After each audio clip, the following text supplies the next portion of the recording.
Delhi airport का runway आज राजनीति का एक्सप्रेस वे नजर आया। रायपुर जाने वाली इंडिगो की फ्लाइट से कांग्रेस के अधिवेशन में हिस्सा लेने जा रहे कांग्रेसियों की टोली से दिल्ली पुलिस ने पवन खेड़ा को उतारकर हिरासत में लिया और असम पुलिस ने खेड़ा को गिरफ्तार कर लिया। हालांकि सुप्रीम कोर्ट के निर्देश पर दिल्ली की द्वारका कोर्ट ने खेड़ा को अंतरिम जमानत दे दी, लेकिन राजनीति का पारा नीचे नहीं आया। कांग्रेस ने खेड़ा पर एक्शन को तानाशाही कहा है, तो बीजेपी ने कहा कानून से ऊपर कोई भी नहीं है। प्रधानमंत्री का अपमान नाकाबिले कबूल है।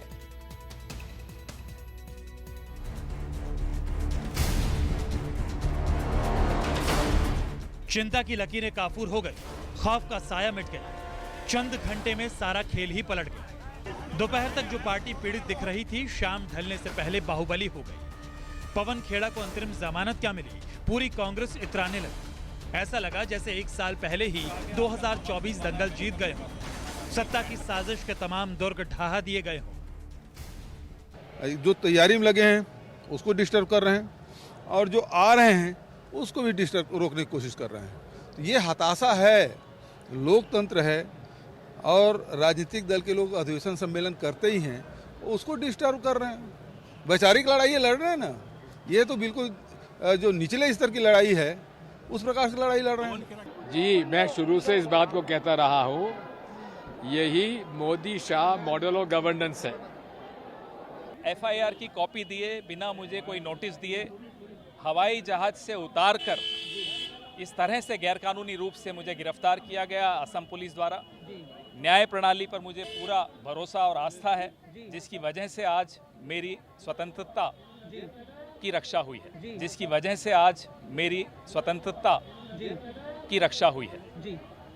अगला कदम आपका क्या होगा, क्या रणनीति आगे रहेगी? संघर्ष जो हमारा है इस देश को बचाने का, संवैधानिक मूल्यों को बचाने का, मेरे नेता राहुल गांधी जिस निडरता से अपना संघर्ष कर रहे हैं, मैं उनके हाथ मजबूत करने के लिए एड़ी चोटी का जोर लगाऊंगा। सिपह सालारों की टोली जब दिल्ली में पवन खेड़ा को पुलिसिया शिकंजे से निकालने के लिए कानूनी दांवपेच के दंगल में उतरी थी, रायपुर से पार्टी के मुखिया ने कांग्रेसियों को बेखौफ रहने का आह्वान किया। खड़गे ने सत्ता पर विपक्ष की जुबान बंद का इल्जाम लगाया, तो लगे हाथ सुप्रीम कोर्ट से खेड़ा को मिली राहत को बीजेपी के मुंह पर तमाचा बता दिया।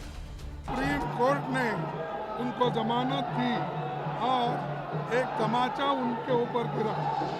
ऐसे इंसिडेंट जो हुजूर जनता को भड़काने का काम ये जो बीजेपी सरकार कर रही है, इसका मैं खंडन करता हूँ। कांग्रेस पार्टी जिसने देश के आजादी के आंदोलन में बहुत बड़ा योगदान दिया, वो कांग्रेस पार्टी पूरी की पूरी परिवारवादी व्यवस्था में घिर चुकी है। ये हमें स्वीकारना ही पड़ेगा। पूरी की पूरी परिवारवादी व्यवस्था में घिर चुकी है। कांग्रेस पार्टी की इंटरनल डेमोक्रेसी समाप्त हो। कांग्रेस नेताओं की पलटन 24 से 26 फरवरी तक होने वाले पार्टी के महाधिवेशन के लिए रवाना होने के लिए दिल्ली एयरपोर्ट आई थी, लेकिन पीएम के खिलाफ पवन खेड़ा की टिप्पणी दुश्वारी बन गई। कांग्रेस पर मुसीबत भारी हो गई। यूपी और असम में खेड़ा के खिलाफ एफआईआर दर्ज थी। दिल्ली एयरपोर्ट पर गिरफ्तारी हो गई। इंडिगो का विमान रायपुर के लिए उड़ान भरता, इससे पहले ही दिल्ली पुलिस ने पवन खेड़ा को उतार लिया। साथियों ने खेड़ा को अकेला छोड़ने से इनकार कर दिया। दिल्ली एयरपोर्ट सियासत का अखाड़ा बन गया। कांग्रेसियों की टोली एयरपोर्ट पर ही धरने पर बैठ गई।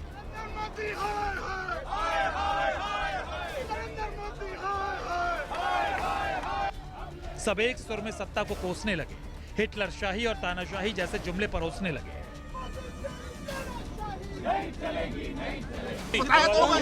जी, अभी देखते हैं, ये लंबी लड़ाई है, लड़ने को तैयार है। लड़ाई है, लड़नी पड़ेगी। पवन जी साफ कह रहे हो, ये देखिए यहाँ से अरेस्ट किया, गिरफ्तार कर दिया।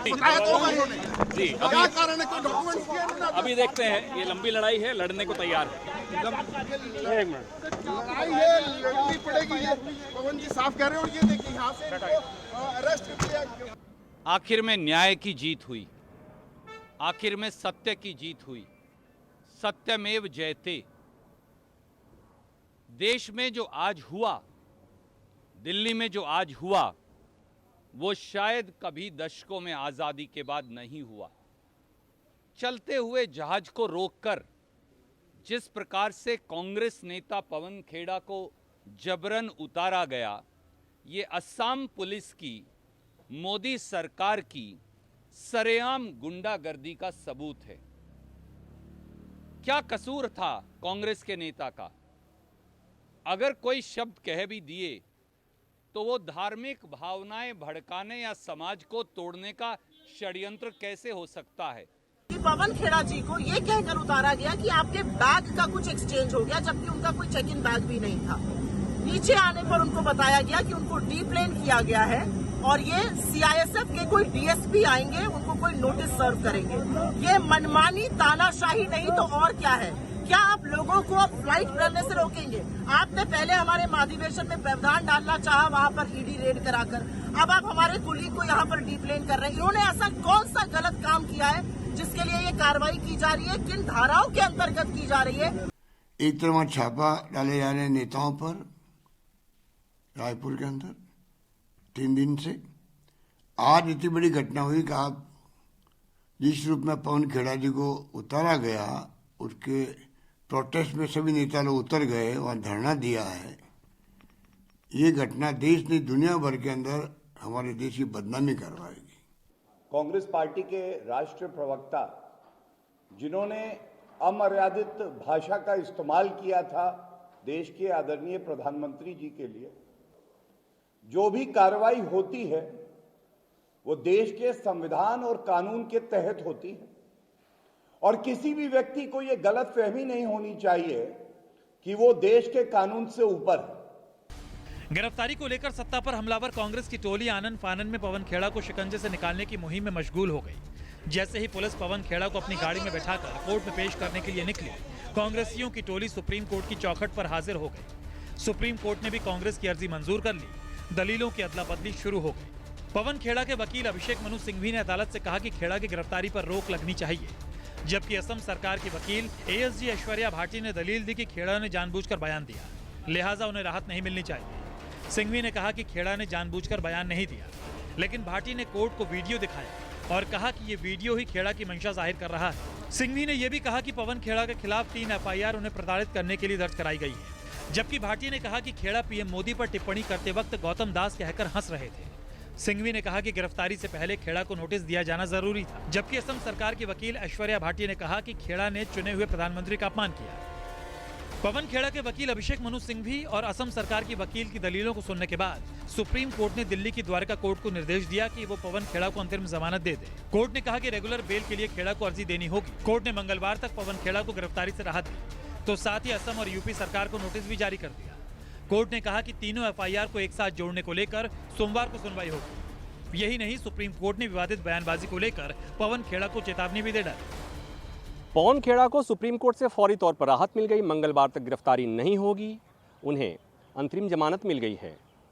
लेकिन सुनवाई के दौरान जो उनके वकील की तरफ से बात कही गई कि पवन खेड़ा बिना शर्त माफ़ी मांगने को तैयार है, बीजेपी इस बात को छोड़ने वाली नहीं और इस बात की संभावना से इनकार नहीं किया जा सकता कि इस मसले को बीजेपी और तूल देगी और पवन खेड़ा का माफीनामा एक बार फिर सियासत का मुद्दा बनेगा।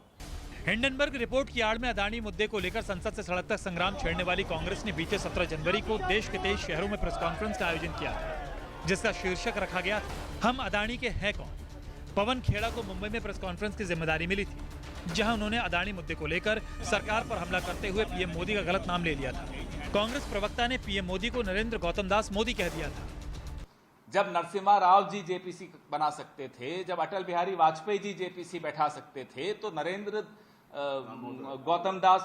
दामोदर दास मोदी को क्या प्रॉब्लम है? गौतम दास है, दामोदर। हालांकि पवन खेड़ा ने इस बयान को लेकर माफी भी मांग ली थी, लेकिन बीजेपी की टोली खेड़ा के खिलाफ थाने पहुंच गई। यूपी के वाराणसी और लखनऊ के साथ असम में भी खेड़ा के खिलाफ एफआईआर दर्ज हो गई। खेड़ा पर कई धाराओं में केस दर्ज हुए।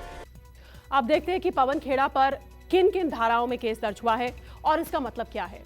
धारा 153A यानी माहौल खराब करना, धारा 153B1 देश की अखंडता पर चोट, धारा 120B आपराधिक साजिश करना, धारा 504 अपमानित करना, धारा 500 मानहानि करना, धारा 505(1) फर्जी खबर फैलाना, धारा 505(2) कम्युनल डिस्टर्बेंस यानी सांप्रदायिकता फैलाना। याचिकाकर्ताओं से लेकर बीजेपी के बड़े नेता इसे विशुद्ध कानूनी मामला बता रहे हैं। ये भी कह रहे हैं कि खेड़ा को प्रधानमंत्री का अपमान करने की सजा मिलनी चाहिए। लेकिन कांग्रेस की माने तो ये सारी एफआईआर और पुलिसिया कार्रवाई विपक्ष के खिलाफ सत्ता की साजिश का हिस्सा है। भारत जोड़ो यात्रा की कामयाबी से घबराई हुई बीजेपी अब रायपुर कांग्रेस के अधिवेशन में अड़ंगा डाल रही है। क्या दिखाना चाह रहा है? क्या ये महाधिवेशन से डर गए, भारत जोड़ो से डर गए?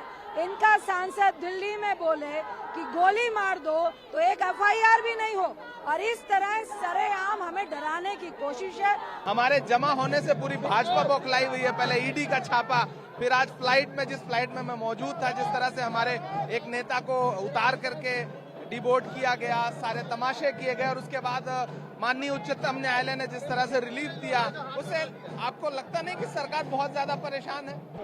वो बहुत दुखद है। आप लोकतंत्र में विपक्ष की आवाज को दबा देना चाहते हैं, ये कोई तरीका है? आप किसी चीज से असहमत हैं, उसके लिए कानून बने हुए, उन कानून का सहारा दीजिए। आप किसी को डिप्लेन करके और एक सेंसेशन क्रिएट करना चाहते, मकसद है कि रायपुर के महत्वपूर्ण कांग्रेस अधिवेशन, महाधिवेशन, जिसमें एक नई राह तय होगी, उससे ध्यान भटकाना। देश की सबसे बड़ी अदालत ने प्रवक्ता पवन खेड़ा को मंगलवार तक गिरफ्तारी से राहत दे दी है, और इसके साथ ही ये भी तय हो गया है कि पवन खेड़ा अब बिना किसी झिझक के रायपुर में होने वाले पार्टी के महाधिवेशन का हिस्सा बन सकते हैं। लेकिन दिल्ली में हुए इस हाई वोल्टेज ड्रामे से साफ है कि पवन खेड़ा का मामला सिर्फ एक शख्स पर शिकंजे का मामला नहीं है।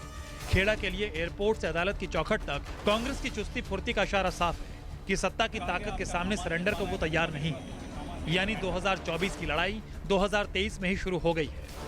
दिल्ली से प्रभाकर मिश्रा और प्रशांत देव के साथ रमन कुमार, रायपुर, न्यूज़ 24।